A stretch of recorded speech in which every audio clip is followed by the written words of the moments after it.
ನಮಸ್ಕಾರ ಸ್ನೇಹಿತರೆ, ನವೀನ್ ಕನಕ ಚಿಕ್ಕನಾಯಕ್ನಹಳ್ಳಿ ತಾಲೂಕು ತುಮಕೂರು ಡಿಸ್ಟಿಕ್ ಬಾಣದ ರಂಗನಾಥ ಸ್ವಾಮಿ ದೇವಸ್ಥಾನಕ್ಕೆ ನಾನು ಇವತ್ತ ಭೇಟಿ ಕೊಟ್ಟಿದ್ದೀನಿ. ಏನಪ್ಪಾ ಇದು ದೇವಸ್ಥಾನದ ವಿಶೇಷತೆ ಅಂದರೆ, ಯಾವಾರ ಹಾವು ಕಂಡ್ರೆ ಮತ್ತು ಹಾವಿನ ಮೇಲೆ ಗಾಡಿಗಳು ಯಾರು ಹೊಡೆದಿದ್ರೆ ಮತ್ತು ಸ್ವಪ್ನದಲ್ಲಿ ಬಂದರೆ ಈ ದೇವಸ್ಥಾನದ ಮಾತಾಡ್ಕೊಂಡು ಅರ್ಕೆ ಕಟ್ಕೊಂಡ್ರೆ ತಿರ್ಗಾ ಅದು ಹೋಗಿ ಪೂಜೆ ಮಾಡಿಸ್ಕೊಂಬಂದ್ರೆ ಯಾವ ಕಾಣಲ್ಲ ಅಂತ ಈ ದೇವಸ್ಥಾನದ ಬಗ್ಗೆ ಆ ಅರ್ಚಕರು ಮಾಹಿತಿ ಕೊಟ್ಟಿದ್ದಾರೆ. ಕಂಡ್ರೆ ನಾಗರದೋಷ ಇದ್ರೆ ಪರಿಹಾರ ಆಗುತ್ತೆ. ಹಾವು ಚೋಳು ವೆಹಿಕಲ್ ಮೇಲೆ ಹಾವಿನ ಮೇಲೆ ಏನಾರ ವೆಹಿಕಲ್ ಹೊಡೆದ್ರೆ ಬಂದ್ಬುಳ್ಳಿ ನಿಂಬೆಹಣ್ಣು ಅಕ್ಕಿಗಳು ಕಟ್ಲೆ ತಗೊಂಡೋಗಿ ಮನೆಗೆ ಹಾಕಿದ್ರೆ ಅದೆಲ್ಲ ಪರಿಹಾರ ಆಗುತ್ತೆ.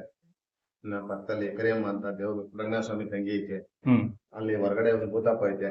ಏನಾದ್ರು ಕಷ್ಟ ಕಾರ್ಪಣ್ಯಗಳಿದ್ರೆ ಅದುವೇ ಭೂತಪ್ಪನು ಎಲ್ಲ ನೋಡ್ಕೊಂಡು ಇವೆಲ್ಲ ಬಂದ್ ಭಕ್ತರುಗಳಿಗೆಲ್ಲ ಕಷ್ಟ ಪರಿಹಾರ ಮಾಡ್ತವೆ. ಹಂಗಾಗಿ ಎಷ್ಟು ವರ್ಷದ ದೇವಸ್ಥಾನ ಇದು? ಪುರಾತನ ಕಾಲದ ದೇವಸ್ಥಾನ ಇದೆ. ತುಂಬಾ ಸುಮಾರು ವರ್ಷದಿಂದ ಹೆಸರುವಾಸಿ ಆಗಿದೆ. ಬಾಣದ ರಂಗನಾಥ ಸ್ವಾಮಿ ದೇವಸ್ಥಾನ ಅಂತ.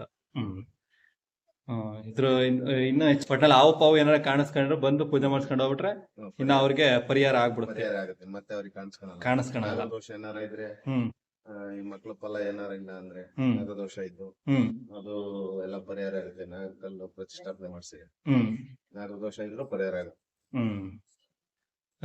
ಯಾವ ಹೊತ್ತಿನ ಪೂಜೆ ಇರುತ್ತೆ? ಬೆಳಗ್ಗೆಯಿಂದ ಸಂಜೆವರೆಗೂ ಡೈಲಿ ಇರುತ್ತೆ. ಡೈಲಿ ಪೂಜೆ ಇರುತ್ತೆ. ಶನಿವಾರ ಭಾನುವಾರ ಜೋರು ವಿಶೇಷ ಪೂಜೆ. ಶನಿವಾರ. Okay, thank you. ನಮ್ದು ಕಿತ್ತೂರು ಹತ್ರ ವನವಳ್ಳಿ ಪಕ್ಕ ಸೂರ್ನಹಳ್ಳಿ. ದೇವಸ್ಥಾನಕ್ಕೆ ಅಂತ ಬಂದಿದ್ವಿ. ಬಹಳ ಶ್ರಾವಣ ಶನಿವಾರ ಅಲ್ವಾ, ಗಂಟೆ ಮಾಡಿಸ್ಕೊಂಡು ಒಂದು ಬಾರಿ ಸ್ಟ್ರಾಂಗ್ ದೇವರನೆ ಬಾಣ ರಂಗನಾಥ ಸ್ವಾಮಿ. ಏನಾರ ಕಡಿದ್ರು ಎಲ್ಲ ಪರಿಹಾರ ಆಗುತ್ತೆ. ಬಂದು ಏನ್ ಹಾವು ಕಾಣಿಸ್ಕೊಂಡಿತ್ತ ಏನ್ ನಿಮ್ಗೆ?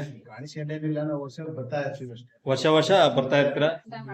ಅಣ್ಕಾಯಿ ಮಾಡಿಸ್ಕೊಂಡು ಹೋಗ್ತೀರಾ? ನಮ್ಗೆ ಏನು ಕಾಣಿಸಲ್ಲ. ಇಲ್ಲಿ ಏನೇ ಇದ್ರು ಅಕಸ್ಮಾತ್ ಕಂಡ್ರು ಬಂದಿದೆ ಅನ್ಕೊಂಡ್ ಮಾಡ್ಕೊಂಡು ಎಲ್ಲ ಪರಿಹಾರ ಆಗುತ್ತೆ. ಹಂಗಾಗಿ ಬಂದು ಪೂಜೆ ಮಾಡಿಸ್ಕೊಂಡು ಹೋಗ್ತೀರಾ? ಪೂಜೆ ಮಾಡ್ಸ್ಕೊಂಡು ಓಕೆ ಸರ್, ಥ್ಯಾಂಕ್ ಯು. ಕೈಕಾಲು ಹೊಡ್ತಾ ಸೊಂಟ ಹೊಡ್ತಾ ಅಂತ ಬಿಡ್ತಾರಲ್ಲ, ಅದಕ್ಕೆಲ್ಲ ಬಲಿ ಕೊಟ್ಟು ಹೋದ್ರೆ ಅರ್ಕೆ ಮಾಡ್ಕೊಂಡು ಹೋದ್ರೆ ಅವ್ರಿಗೆ ಕಷ್ಟ ಪರಿಹಾರ ಬಂದ್ಬಿಟ್ಟು ಬಲಿ ಕೊಟ್ಕೊಂಡು ಹೋಗ್ತಾರೆ. ಇದು